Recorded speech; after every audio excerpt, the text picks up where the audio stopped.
যে প্রশ্নটা করব সেটা বলতে পারলে 5 কোটি তুমি পাবে।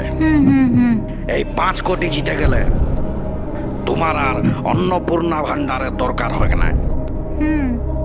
5 কোটির প্রশ্নটা কম্পিউটার বাবাজি দিয়ে দাও।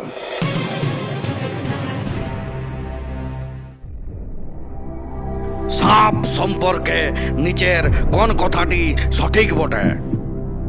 যেহেতু মনসা পূজা, তাই এই প্রশ্ন। প্রশ্নটা তো সহজেই মনে হয়েছে, অপশন গুলা দেখি। ঠিক আছে, অপশন গুলা দিছি।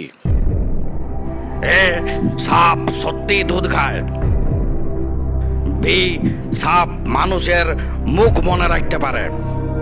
সি, সাপ বাঁশির সুরে নাচে।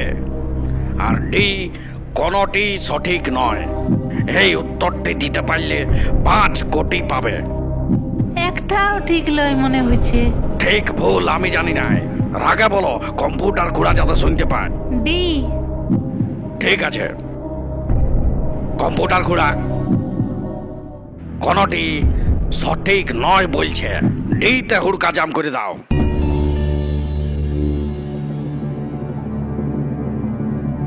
পাঁচ কোটি জিতে গেল গো। ওমাগো ওমাগো, জয় মা মনসা। এইবারও শালা বউয়ের কথায় নাচতে হবে। মা মনসা তোমাকে বাজেছে। বাবু আমাকে ফিনু করে দিস না, বুড়া বয়সে কোথা যাব। জয় মা মনসা।